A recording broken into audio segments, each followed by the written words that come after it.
Think you're doing glute bridges the right way?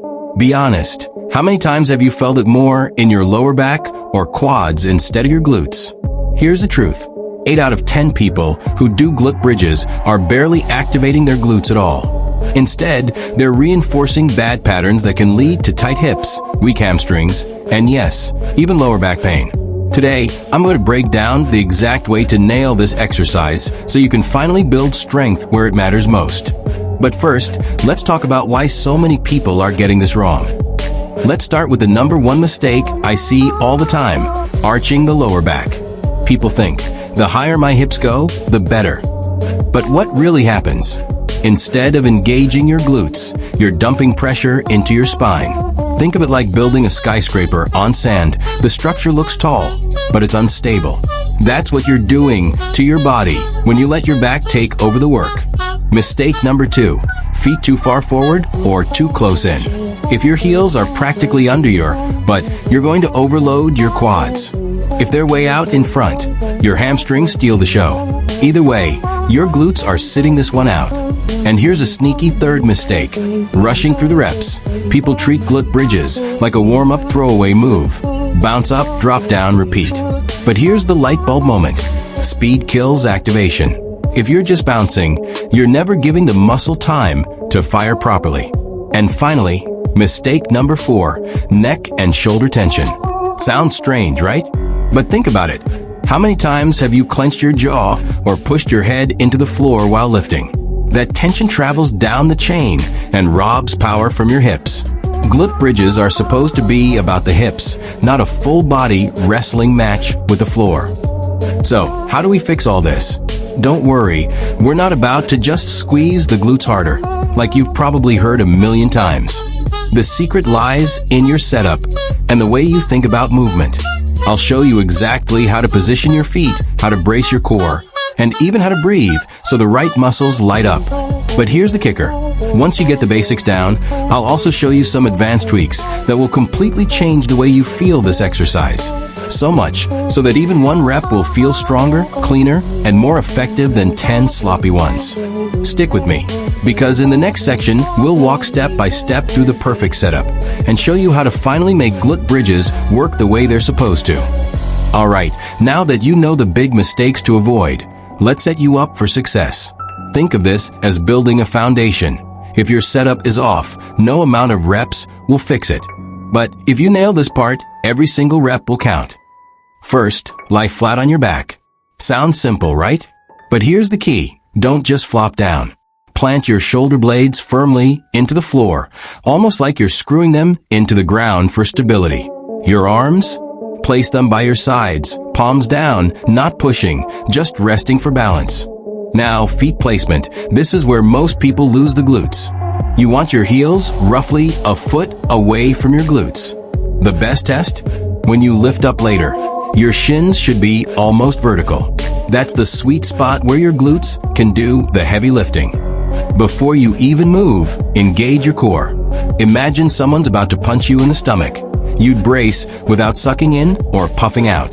That's exactly what you need here. Why? Because your core acts like the foundation of a skyscraper. Without that brace, the whole structure collapses into your lower back. Now add breathing. Inhale through your nose, filling your belly and ribs. Then exhale as you prepare to lift. Breathing isn't just a side note. It sets your nervous system and primes your body for the work ahead. Here's where the magic happens. Press through your heels, not your toes, while driving your hips up. But remember, it's not about height, it's about control. Imagine you're holding a credit card between your glutes, and you don't want to drop it. As you lift, your spine should stay neutral. That means no big arch, no chest puffing. If you feel it in your lower back, you're going too far. The target position? A straight line from your knees through your hips to your shoulders. Strong, clean, and controlled. Once you hit the top, pause. Don't just bounce back down. Squeeze your glutes like you're trying to crack a walnut between them. Hold for 1 to 2 seconds. That pause is where the real work happens. It forces your muscles to fire fully instead of relying on momentum.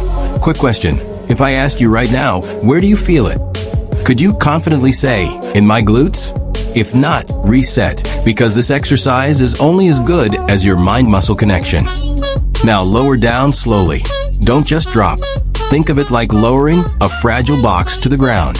You wouldn't just let it crash. Keep tension all the way down until your hips just kiss the floor. Then go right into your next rep. This controlled descent doubles the effectiveness of the exercise. So let's recap the flow. Lie flat, shoulders anchored. Feet close enough for vertical shins. Core braced, breath set. Drive through the heels. Lift with control. Pause and squeeze at the top. Lower slowly, keeping tension. Get these 6 steps down, and you'll instantly separate yourself from 90% of people doing this exercise wrong. Alright, you've got the basics locked in: the setup, the lift, the squeeze, and the control. That alone puts you ahead of the pack. But if you want to really own this move, it's time to level up. Let's walk through a few tweaks that will instantly make your glute bridges feel stronger, more targeted, and flat out better. Here's a sneaky adjustment. Check your foot pressure. Most people unknowingly push through their toes. Try this instead. Lift your toes slightly off the ground and keep the weight in your heels. That one change forces your glutes to fire like crazy. You'll feel the difference immediately. Think of it like driving a car. If your foot's not on the gas pedal in the right spot, the engine never roars. Same thing here. The glutes are the engine, and your heels are the gas pedal. Next, watch your ribs. A lot of people flare their ribs upward as they lift, which secretly turns the move into a lower back arch. Here's the fix. Imagine you're wearing a hoodie, and someone is gently pulling the drawstring down toward your belly button. That's how your ribs should stay, tucked and stacked over your pelvis.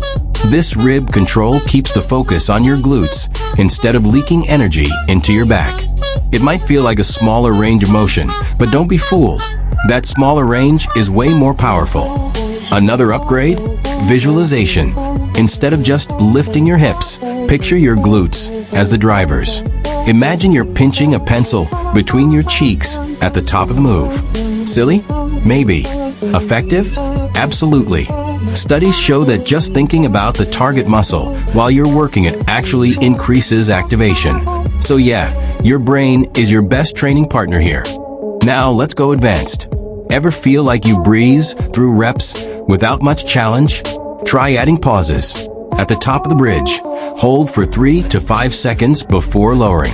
You'll be surprised how quickly those glutes start burning. This isn't about quantity, it's about quality. 10 slow, paused reps will transform your strength way more than 30 rushed ones. Here's the ultimate test. Single leg glute bridges. Drop one foot off the ground, keep your core tight, and drive through the other heel. This skyrockets the challenge, because now your glutes, hamstrings, and core all have to stabilize at once. If the two-legged version is like bouncing on a flat road, the single leg bridge is like climbing a steep hill. You'll know instantly if your form is solid or if you've been cheating. Finally, add resistance.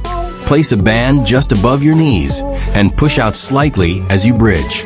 This lights up the outer glutes and makes the exercise two-dimensional, upward and outward.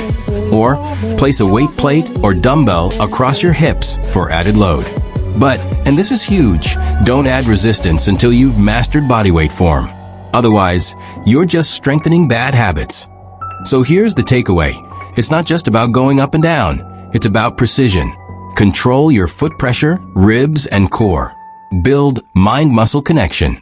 Then, layer in pauses, single leg variations, or resistance once your foundation is rock solid. That's how you turn a basic glute bridge into a powerhouse move. Alright, we've torn down the bad habits, rebuilt your foundation, and layered on the advanced tweaks. Now let's bring it all together so you walk away not just knowing how to do glute bridges, but owning them. So here's your blueprint, step by step. Set up right. Lie on your back, anchor your shoulders, and position your feet so your shins stay vertical. Brace your core. Keep the ribs stacked and stable. Remember that hoodie drawstring analogy. Drive through your heels. Lift with control, not speed. Pause and squeeze.